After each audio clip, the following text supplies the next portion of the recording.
Recorded. It's always recorded.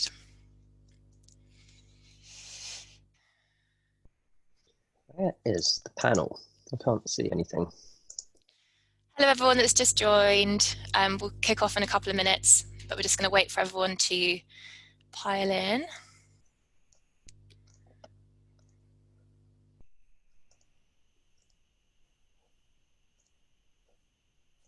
Adam, I've just promoted you to panelist, so you're here if we need you. Can I just test someone, maybe Michelle, because I know you're listening, that you can hear me clearly and you can see all of us?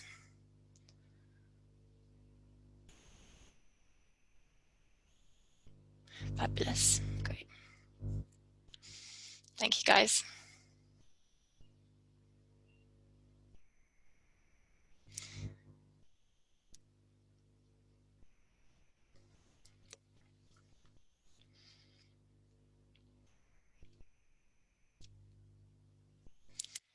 Hi to everyone who's just joined. Again, I am going to wait for a couple of minutes before we get going, just to let everyone else join, because we're a few minutes early, but we will kick off bang on 4.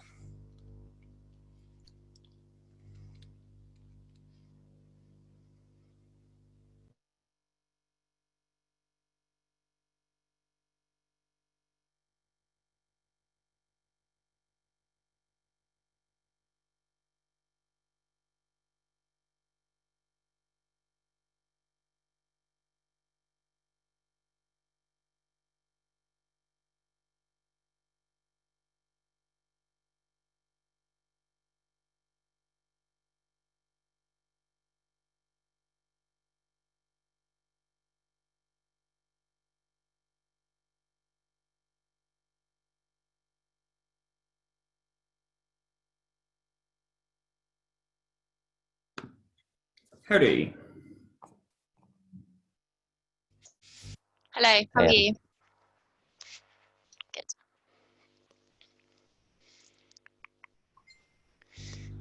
Cool, I think I might kick off now, just because we are almost at 4 by my clock. Probably going to have a few more people join, but I will just go through the housekeeping that most people will know anyway, especially if you've been to these before. I'm just going to share my screen.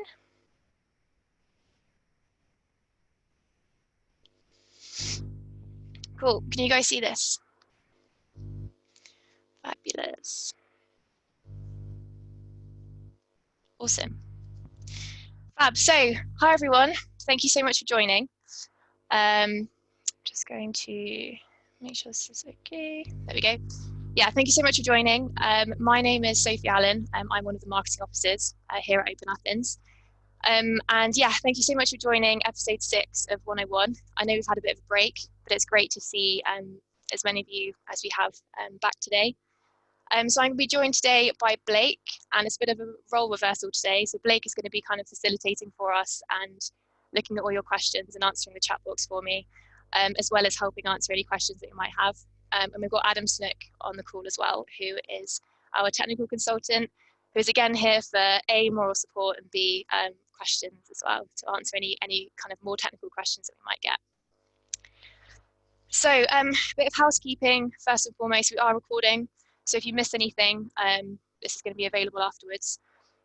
You're muted, so we can't hear or see you. But if you do have a question, please use the Q&A box. It's a lot easier to triage your questions using that box rather than the chat box, because the chat can get quite busy. Yeah, if that'd be okay, that'd be really great. It'd be a bit easier for Blake. So, before I start, the entire series is available on demand on our YouTube and also on our website. So I really encourage you to catch up on any of the other episodes after this, or maybe you've seen them already, I don't know. But we have a whole host of webinars called OpenAthens 101, focusing on different topics. And today's topic is about using OpenAthens to promote user resource usage. So it kind of became apparent to me as I was preparing for this presentation that this, along with kind of resource promotion and engaging faculty, using OpenAthens to promote resource usage is the kind of fundamental topic that we're going to cover. So this makes up the bulk of the presentation, and yeah, is what I'll be focusing on mostly. I do have a habit of talking really quickly and getting out of breath. So if anyone can interrupt me with questions, that would be great, because otherwise I'll just end up blue by the end of the presentation. But yeah, please fire with any questions that you might have. And yeah, we're here to answer them and engage in a nice discussion on this topic. So as I was preparing for this presentation, I kept thinking about how I could make it as valuable to the people listening, because I appreciate a lot of the people listening here today will be doing a lot of this, a lot of what I'm about to speak about, and many of you will not be doing any of it. So I appreciate the kind of experience within the audience is vast, but I kept thinking, what will be of value? You know, what will inspire new thought? And ultimately that comes down to usage of OpenAthens data. I know kind of usage of data in general at the moment is a really hot topic, especially in terms of student welfare, and I know especially kind of learning analytics, which our parent company JISC are heavily involved with as well. But this is kind of speaking specifically about OpenAthens product data. So I'm not going to be going in any other detail about anything else other than your OpenAthens account and how you use that to promote to your users in the most efficient way that you can.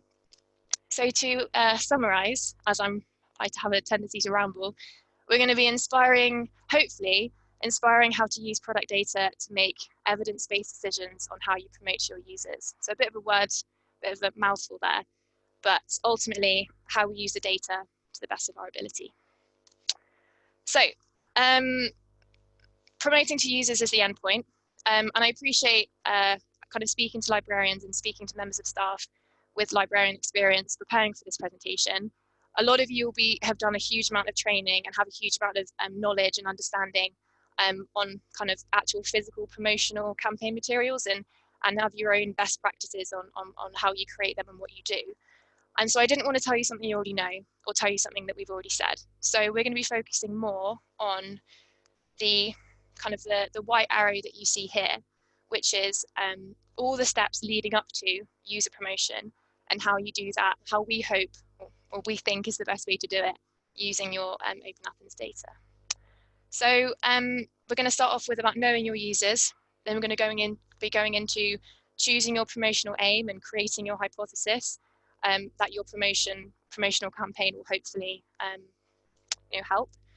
Then we're going to go into reviewing engagement statistics, so using your data to inform decision making within this promotion, and then summarize how we use this information to promote to users. So like I said before, and I just want to reiterate, I know some of you will be already doing this, but hopefully there'll be at least one thing in this presentation that sparks an idea, and that's my hope anyway. So I'm just checking with Blake, no questions, no issues, we okay? Because I can't see anything, and it's really weird for me that I'm not controlling Zoom, so no questions so far. Awesome, fab. Great. So knowing your users, we're going to kick off with this, and I know a lot of you will know who your users are. Obviously that's the obvious. The reason I wanted to put this here is because I think it's really, really important that we keep behaviors and pain points of our users in our mind when we're promoting. This isn't just for you, it's also for us. You know, ultimately the user is the most important person in this. And if we don't constantly have their behavior and their pain points going around in our mind, we're never going to be, the most successful that we can be. So I know, again, a lot of this you will know, but just, for the purpose of reiteration, this is an example of a student research project, and it's basically a profile of an undergraduate student that one of our customers created. And there's a few points there I just wanted to highlight that kind of resonated with me as a not so long out of uni graduate. I can't really hold on to graduate anymore because it was 2018, but I'm still classing on. So kinds of behavior is using Google rather than an intranet page or an intranet search site. Cardinal sin, but we all do it, or did it. Other behavior, students expect to access all online resources, even those that you don't have a subscription to. So I think it's very common that students will not know the difference between subscribed and unsubscribed content, nor will they know the difference between open access content and your license paid for content. And that can create a lot of difficulties in a smooth user experience accessing the resources that you have subscribed to in the most efficient way. And also students do not understand how much work is required for good research. And I think this one is so important when we're thinking about user research, user resource usage, getting tongue tied now, because this is obviously what we want to promote. This is what we want them to do. And a lot of students, I think, myself included, do not understand the correlation between success at university and success in your degree and how much you have to use the library. We all know it in this webinar, but a lot of students, especially in first and second years, won't know that or won't appreciate it. And some other needs and pain points. So this is all just about wanting everything quickly, getting frustrated if it doesn't happen as quickly as we can. We all see Twitter sometimes. It's just quickly, and if it's not quickly, there's a bit of frustration there. If you'd like to create your own user profile, which I do really encourage you to do if you have time. I know time is of the essence for a lot of people at the moment, but if you would like to create your own, our UX designer V has done a blog on how to create your own DIY guerrilla research to create your own profile. Oh, we're on time, great, time passed. So the next stage is choosing your promotional aim. So in order for promotion to be as good as it can be and to be very targeted, based on our users and what we know about them and their behaviors, what do we want to improve? What do we want to monitor? What do we want to promote on behalf of? And that can be a number of things. So that can be the number of successful logins or the number of successful authentications into your kind of e-platform, increased resource usage, so looking at specific journals. Could also be looking at specific usage for specific journals by specific groups. That's a massive, bunch of words there, but basically you can look at specific users using specific journals. And it might also be decreasing the number of support queries to your library, which I think we don't want to forget about. That is definitely something that promotional campaigns and promoting the usage of your resources can decrease. So what's the next stage? So we know our users, we have our aim. What do we do now? What's the next step? So the next step is reviewing your current engagement statistics in order to inform how you're going to promote, when you're going to promote, what you're going to promote. And the short answer to this, unfortunately, is knowing how to use your reporting dashboard. And unfortunately, it's fortunate if you know how to use it, but if you're not confident in it, that is unfortunate because that is kind of the simple answer. We're not going to talk about the reporting dashboard in this webinar because we've covered it on 2 other occasions, episode 2 and episode 3.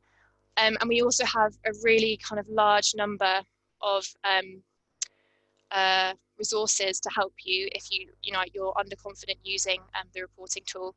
So we have the OpenAthens documentation, the VLE site. You obviously have your account manager that you can speak to. You can even email me and I will help triage you.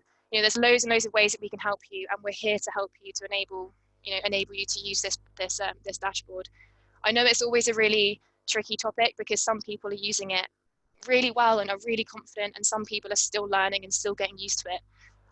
But this is kind of the fundamental key to promoting successfully with OpenAthens data. It's being able to create and interpret these reports. So we have our users, we have our promotional aims. We know we've created our reports, we see our usage reports. What does that mean? So we can then use our different OpenAthens reports, our different resource usage reports to inform our promotional campaigns.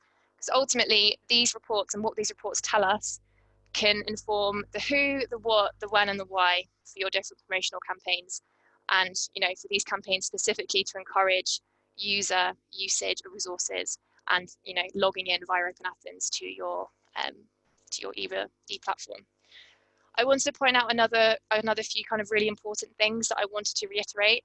The resource usage reports are obviously a general kind of online resource usage statistic for key stakeholders. And I know a lot of you will know this already. When you're onboarded with OpenAthens, those reports are there for you to look at usage, and it's still very much that. I'm just kind of speaking in the context of promotional campaigns, but don't forget that at its core, it's telling you who's using what and when. It's also really useful for informing academic support for struggling students and struggling student groups. We're going to go on to this in a bit more detail, but I think especially within our current academic climate, where we are learning and teaching in a majority online group, we're losing a lot of the old ways that we could kind of predict student engagement and student happiness from physical teaching. We're losing on kind of registrations, for example. We're losing different ways of assessing how happy a student is and how engaged they are. So logging into your online platform and using e-resources is now becoming an even more important prediction of student engagement. And I think that is a really, really important thing to remember with OpenAthens, that you might not, besides at its core being an authentication software, it's also empowering you to be able to understand this as well. And I really wanted to stress that because it is such an important thing. And it can also inform stock of your physical library, depending on how many of your e-resources are being used, as well as help inform print decisions as well, which I thought was a nice little add-on and a recommendation given to me by one of our lovely colleagues. So I'm now going to kind of go through an example of that entire process and the kinds of promotion that might happen, or the kinds of decisions from promotion that might happen kind of as a result.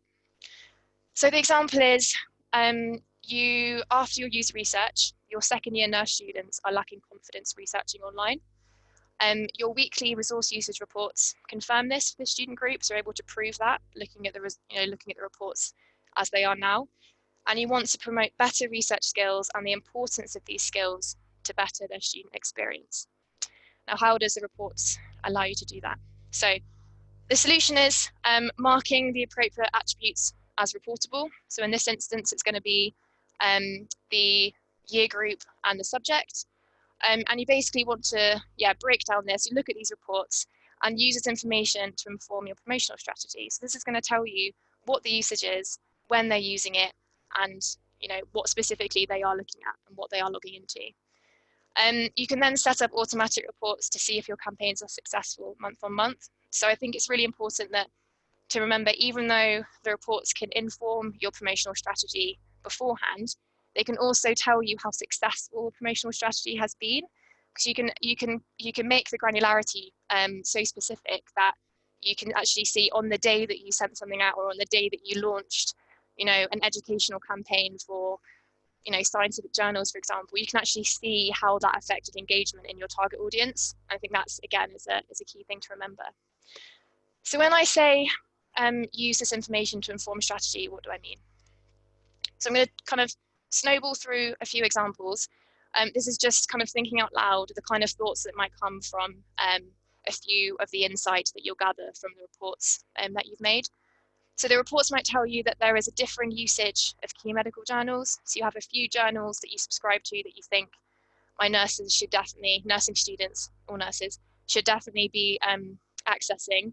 And so I think maybe I need to do more educational focused campaigns on how important research is, or how important accessing research is, this kind of thing.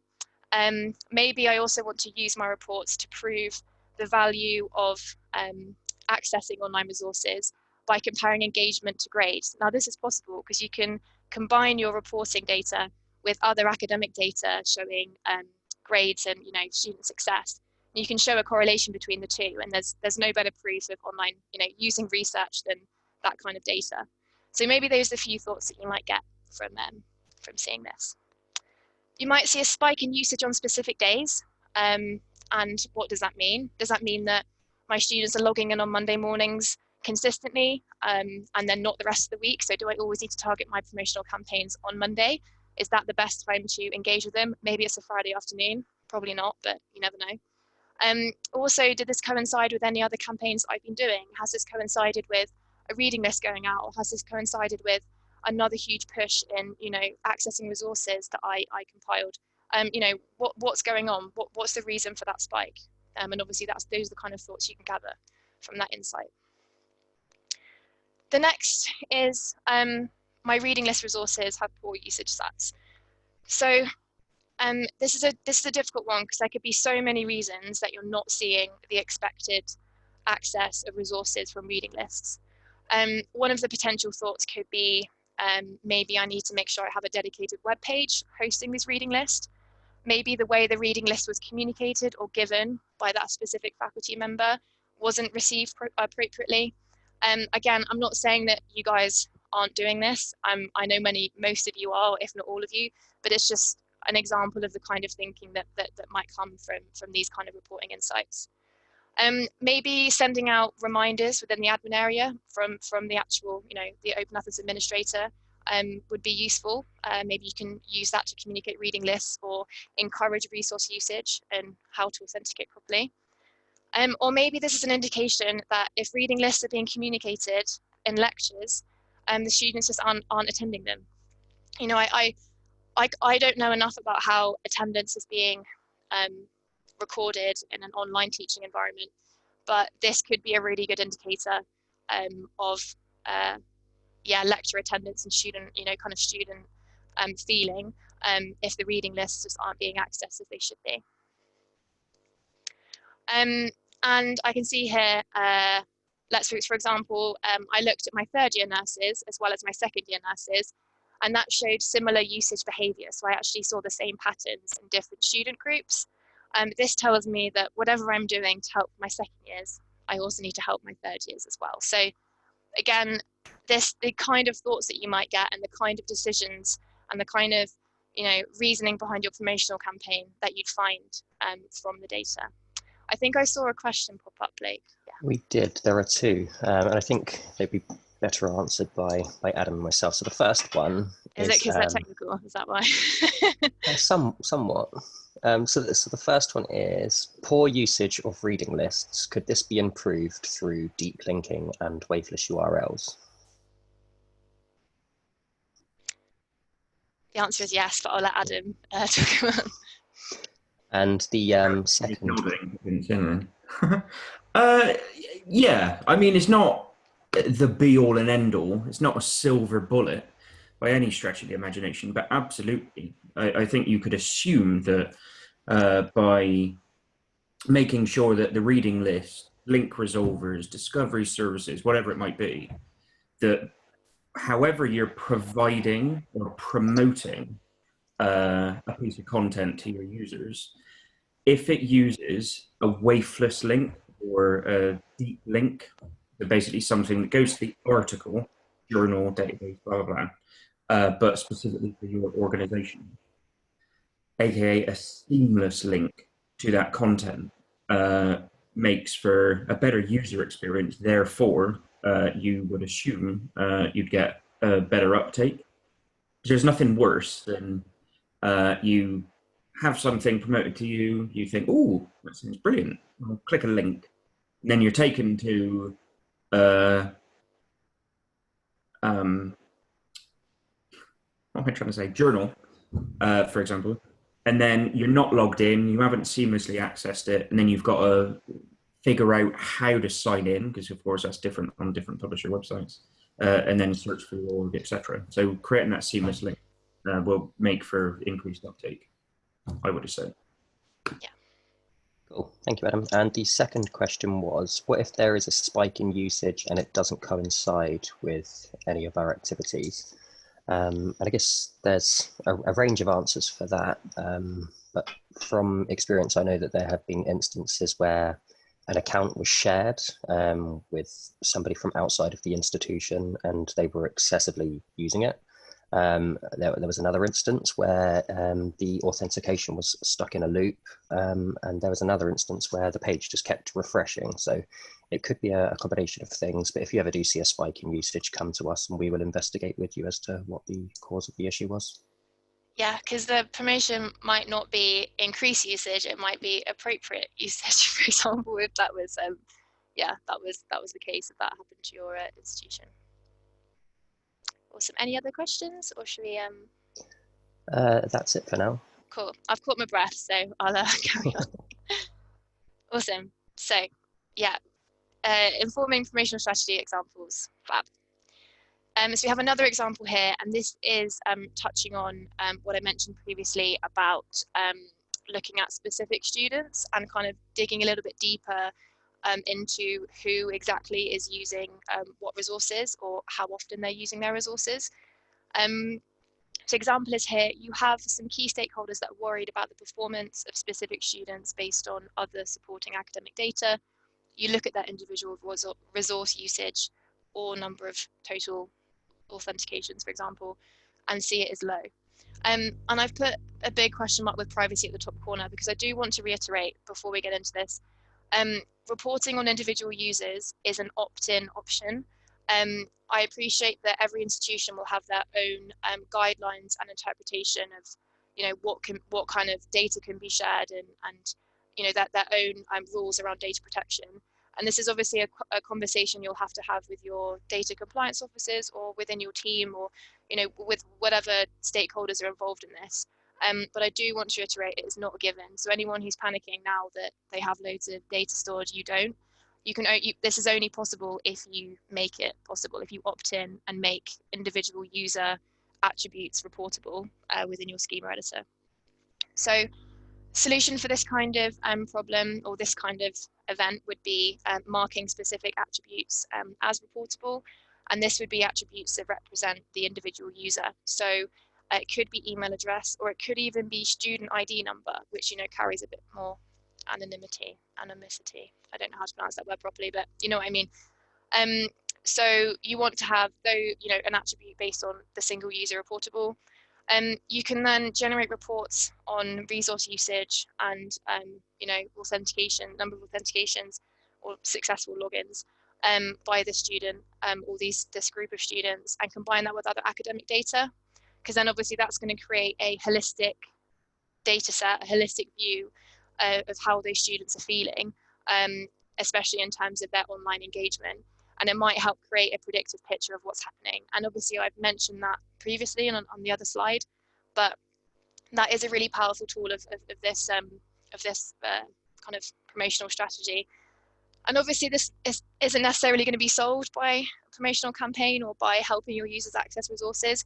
It might be that this needs to be triaged to other members of your team, or might have to be dealt with more, in a different manner, because there could be many reasons why a student isn't logging in. But this is a powerful tool and a way of helping solve problems like this. You can then also set up regular reports, as I said previously, to monitor any engagement changes and also to see how successful your campaign has been, depending on obviously the kind of campaign that you've done. When I say reportable attributes, I just wanted to make sure people knew what I meant in terms of going into your schema editor and marking core attributes or attributes as reportable. As I said, we're not going to go into this at the moment, but there are lots of, 2 other episodes that go into this in detail. And as I said, please just get in contact with us if you want more help, or contact the service desk.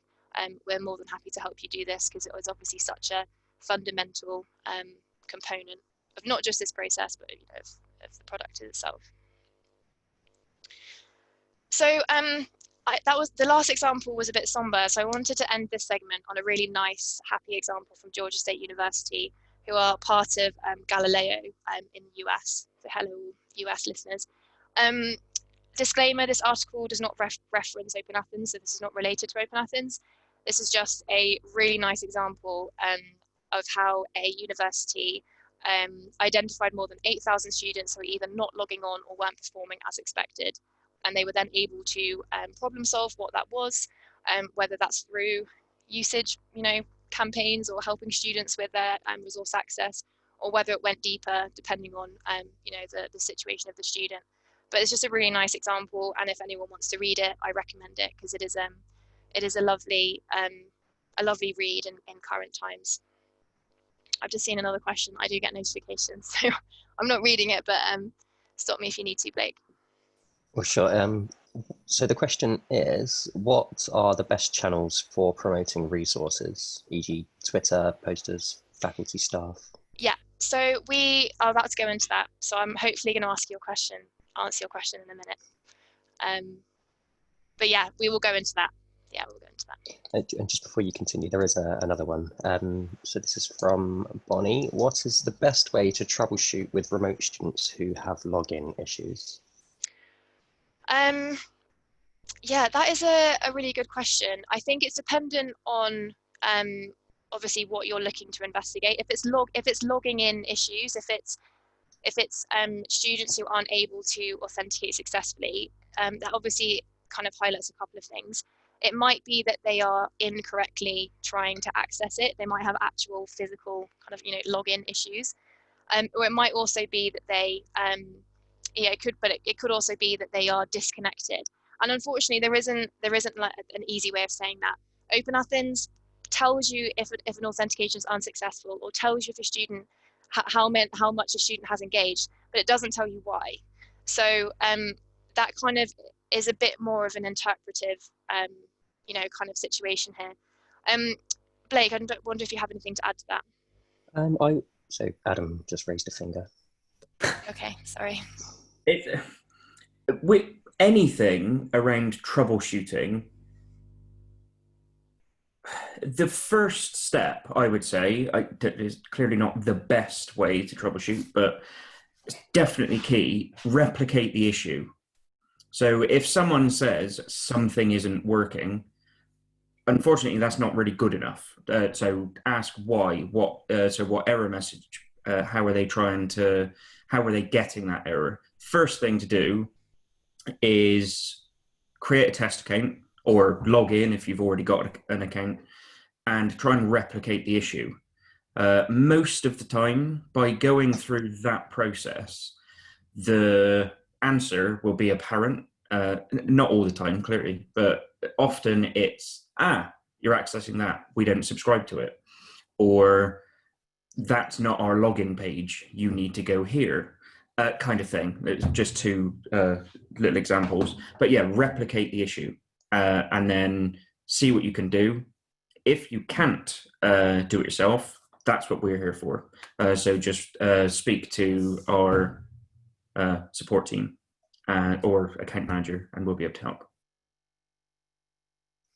Cool. And there is another question, although it's not really a question. It says the links on the presentations are not clickable. Is it possible to get a list of them at the end where the hyperlinks were? Yeah, sorry, that's just because I'm only sharing a screen, so you won't be able to. It's not interactive, but you'll get the slides at the end, so you'll be able to read this afterwards.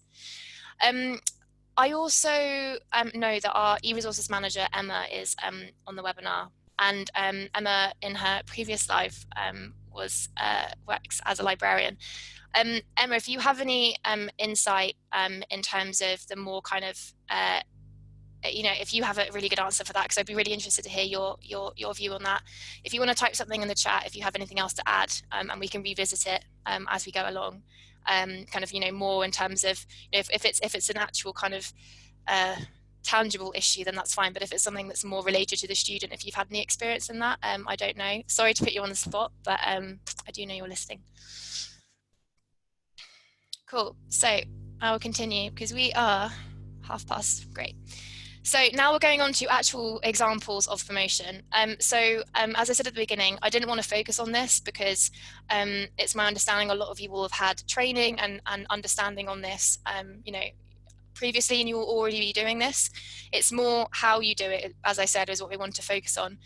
Also, we do actually also have a presentation on how to market to your users by our head of marketing, Michelle, in our 2019 conference. And that goes over this in a lot more detail. So I didn't want to replicate information. I will send that link out with the follow-up email, but that's worth a look as well.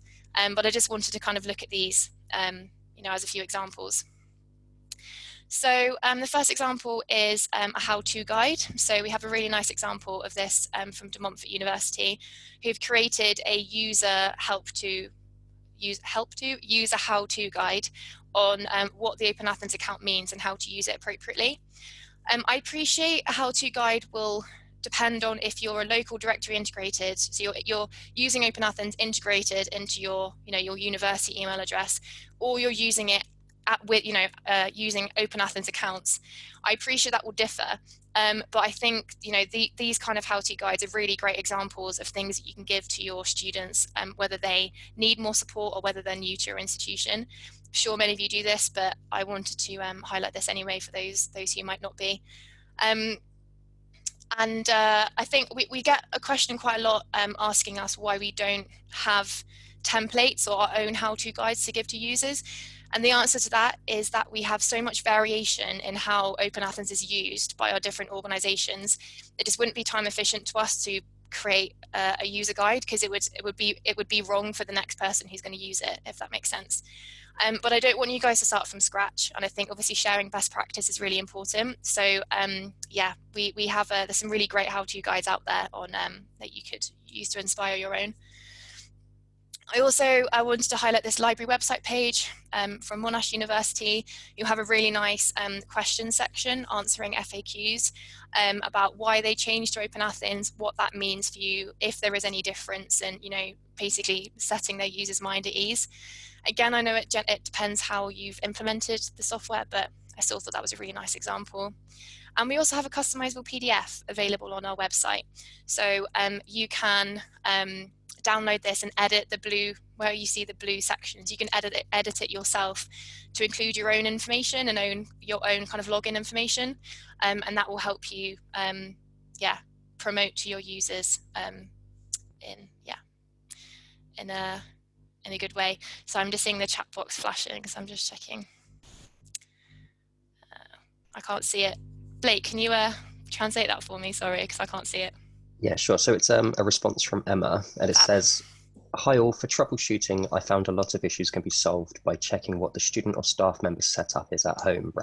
So the browser, the operating system, Wi-Fi, network, etc. Asking users to switch browsers and/or clear their cookies and cache sometimes solves many problems." Cool. Thank you, Emma. That's why I asked, because that was a great question. Great answer, sorry. Thank you, Emma.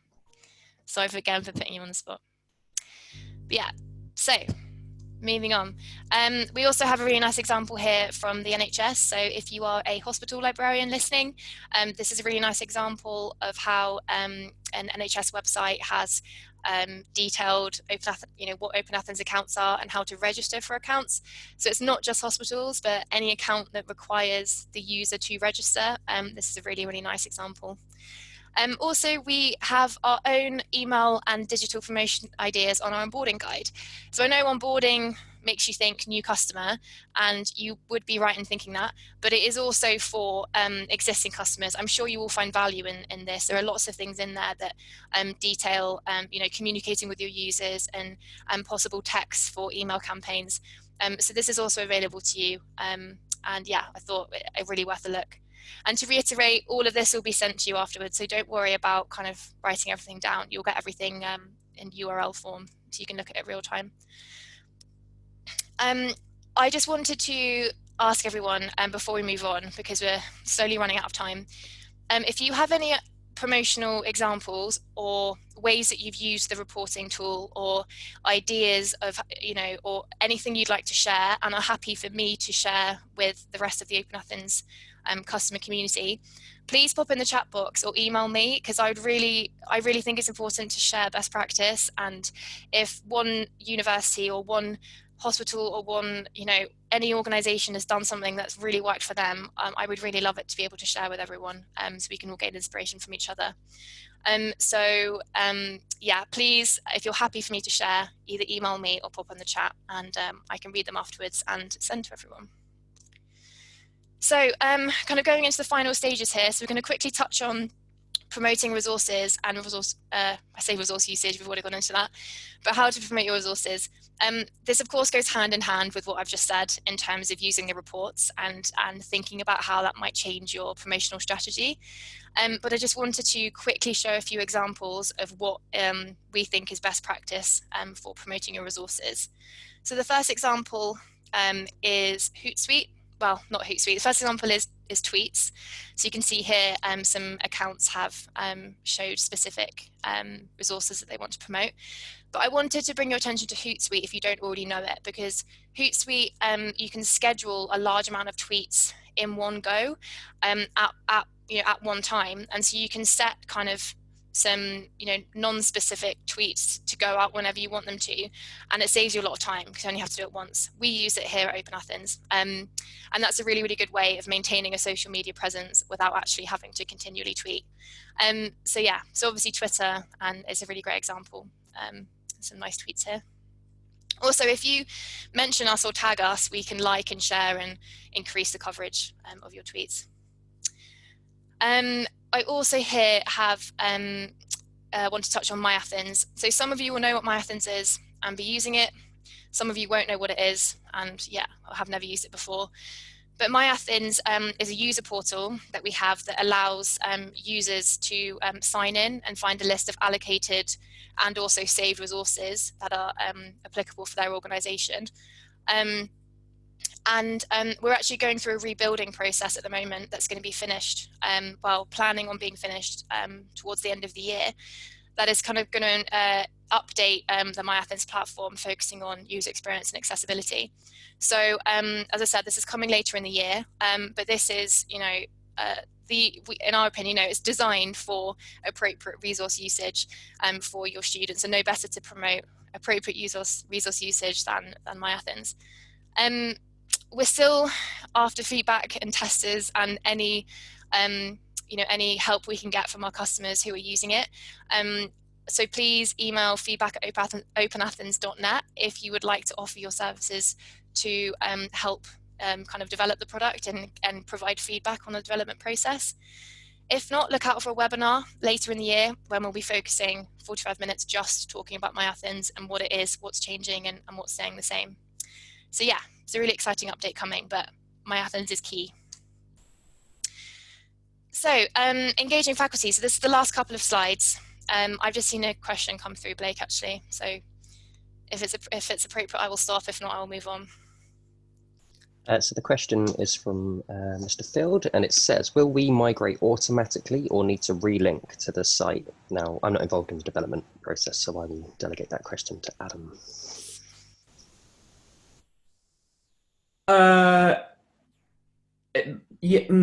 Good question. But again, it's still early days in terms of the project.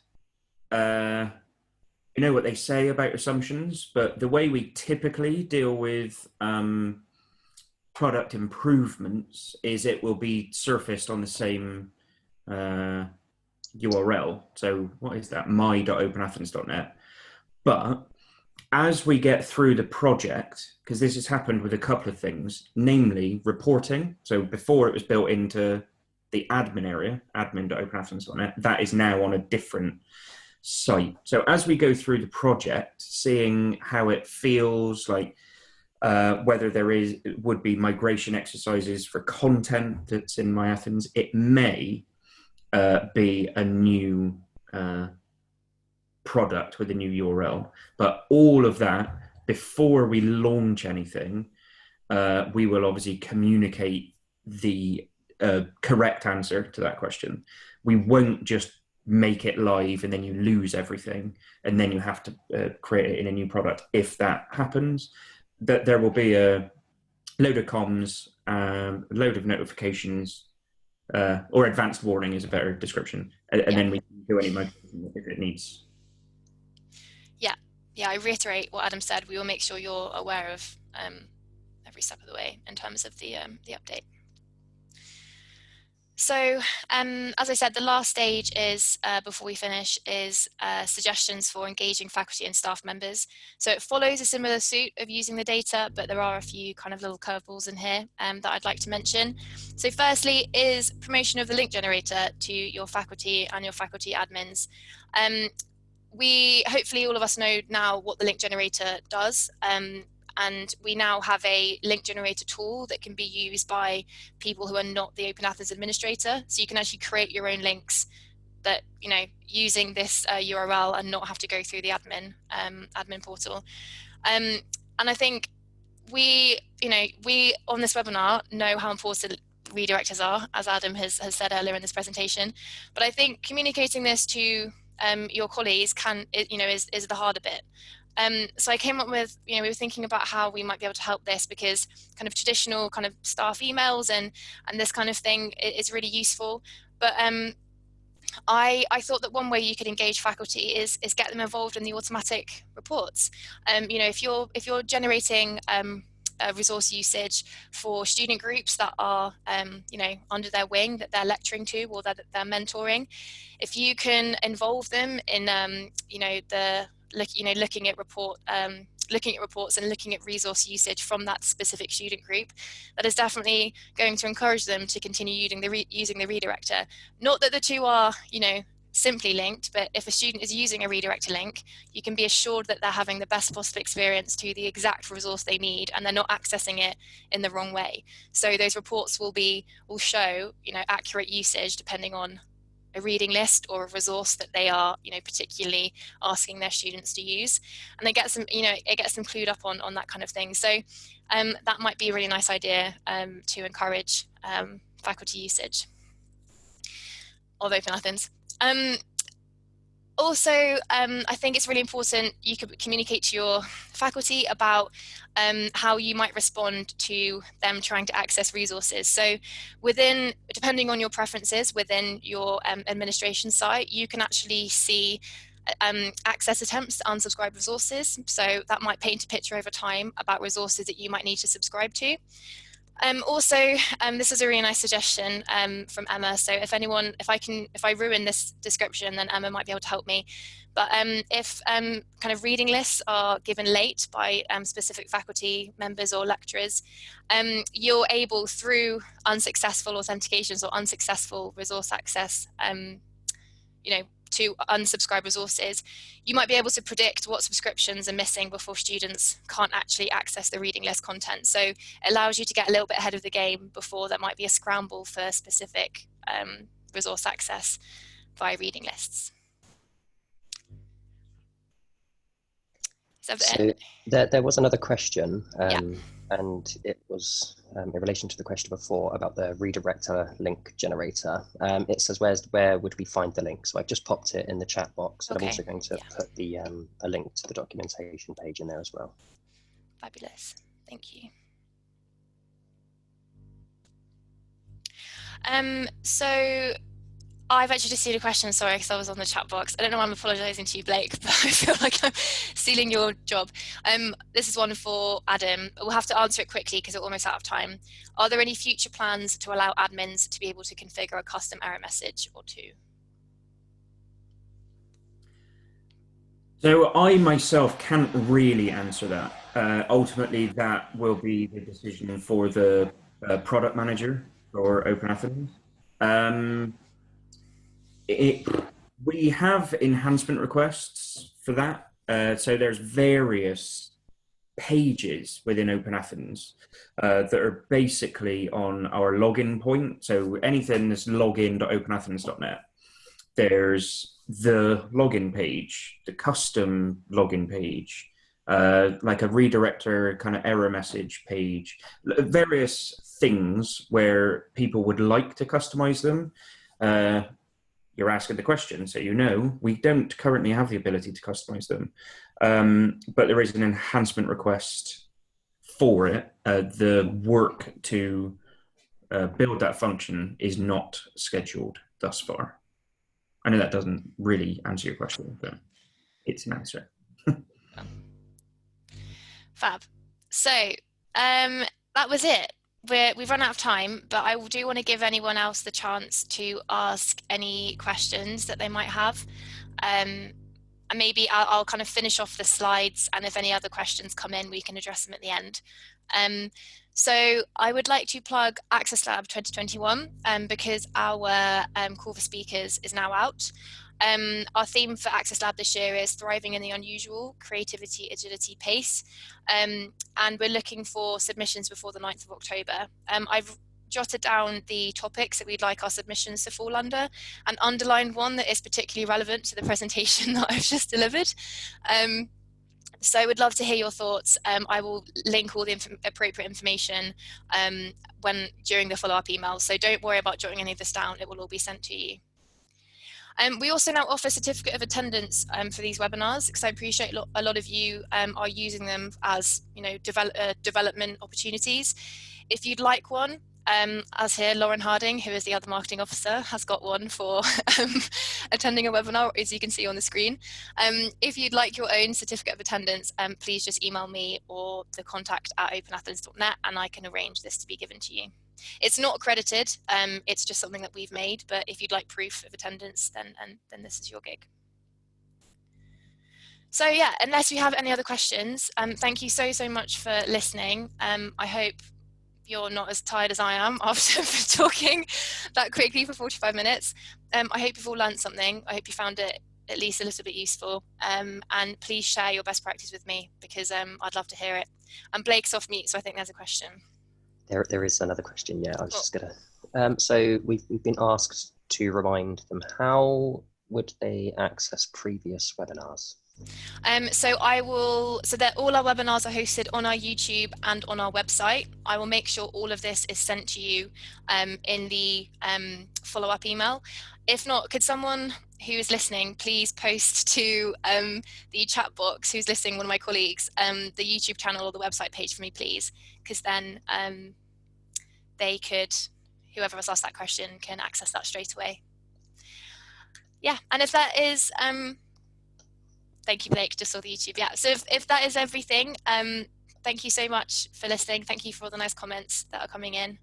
And yeah, see you next time. If you have any other questions, you know where to go, and have a nice evening or rest of your day wherever you are. Cheers all. Thank you. Thanks for joining us all. Bye.